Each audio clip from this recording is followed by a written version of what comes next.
The innocuous GPS blue dot. It's easy to take for granted, this little dot that is available to us with a simple tap on a mobile device, virtually anytime, any place. But have you ever wondered how that blue dot got where it is and how it works? The answer may be surprising.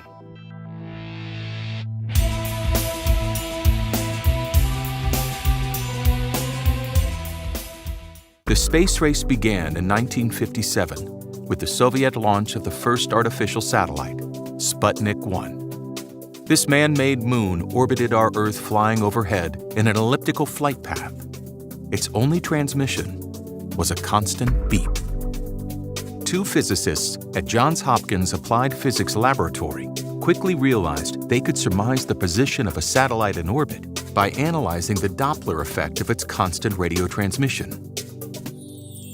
The Doppler effect is the change in frequency of wave for an observer moving relative to its source. It is most noticeable when the sound of an approaching vehicle goes up in pitch and then lowers as it drives away. Radio waves and light are also subject to Doppler shift. In 1958, Geyer and Weifenbach used this knowledge to do the inverse of their initial success.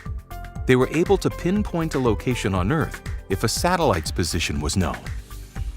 In 1960, the United States Navy began using the first satellite navigation system, Transit, to provide navigational fixes for submarine-launched ballistic missiles.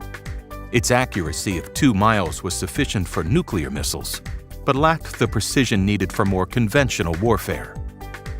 The Cold War spurred the development of newer navigation systems. Transit was too slow for the high-speed flight of the United States Air Force, who ultimately decided to develop its own system. The United States Army also launched into orbit its own surveillance satellite for use in location fixing. Each branch of the military was developing its own navigation system. However, the Pentagon deemed these multiple efforts redundant and inefficient. In response, the development of the Defense Navigation Satellite System commenced in 1973. After 5 years of joint service development, the first Navstar GPS satellite was launched from Vandenberg Air Force Base. 7 years later, the first full constellation of GPS satellites was in orbit. By 1994, the total had risen to 24.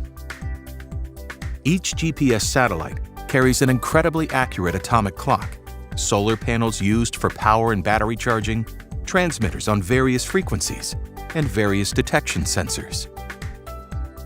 At least 4 GPS satellites are visible at any time on any location on the Earth's surface. Each satellite transmits its position and the current time at regular intervals.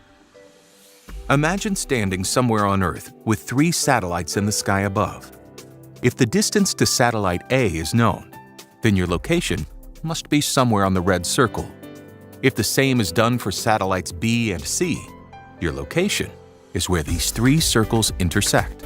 GPS systems use spheres instead of circles to calculate location in 3 dimensions. Accuracy goes up as the number of satellites used in the calculation increases. GPS is used in the military to aid land, sea, and airborne navigation, cartography, surveillance, search and rescue operations, aerial refueling and rendezvous, weapons guidance, and a wide range of additional applications.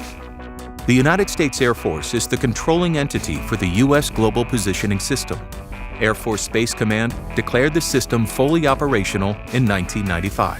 And in 1996, GPS was made available for civilian use. Early civilian uses for GPS include trucking fleets, commercial airlines, and law enforcement agencies.